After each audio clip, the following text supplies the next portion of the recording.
hypothetical situation. Yep. This would be a good punch shot. I'm gonna show you how to hit it fade around some of these trees. Okay. So our opening here is between this tree that has looks like a barn, and then these two trees right here. So one option you could do is you can hit it out to the right of these two trees and go that way. But obviously you lose some distance, and this is a par 5, so you do want to be able to have a chance at reaching it in that third shot. These are all things to take into consideration. We have some water up there as well. You want to think about. You don't want to hit into the water. That's like the worst thing you can do, Yeah. right? You put yourself here and you think about it, and then you put yourself in a worse position. You don't want to do that either. So I'm gonna show you how to hit a fade, and then we're gonna work through it together, and then you're gonna hit a fade around these trees into the fairway. We're not trying to go too far either. You gotta keep it lower because we got some overhanging branches. Yep. Alright. We also got this lovely root in the way. So we also have this weird unstable stance on top of it.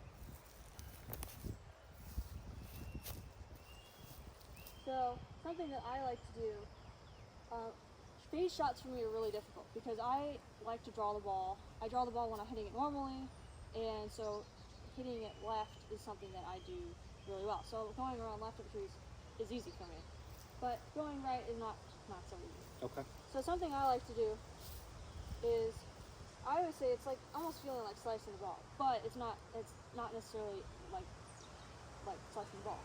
So I always focus on the face. So with punch shots, you always want to be in the front of your stance. And I always have my weight pointed towards where I'm going. Okay. So my weight's off the front foot. And something I always I keep the club really low. When I'm coming through the ball, when I'm trying to slice it, I almost like pull the face through. See how that face is pointed closer to that over to the right? Yeah. So that's how I like to keep it. So I try to keep it really low, really shallow, but I also like to keep that face open. Whereas if you're going left, obviously you want to flip it over. But that way I can keep it lower and I can get that thing out there and I'll run a little bit as well.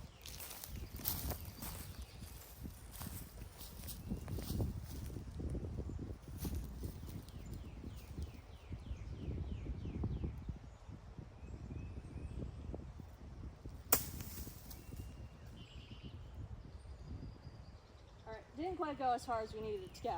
Yeah. But you got the idea that Yep. the goal is to go a little bit to the right.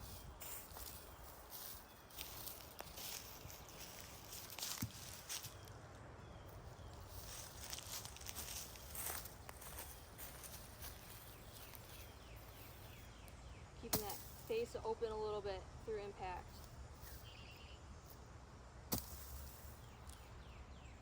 Yeah.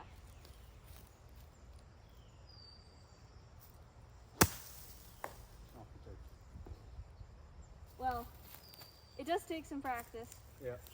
It is something to do like when you're going and just playing for fun, or when you're going around maybe on the range. There's usually some trees, or you can go around pots and stuff too. You know, to practice going around these trees. And that's how I learned. I stood on the edge of a range and I tried.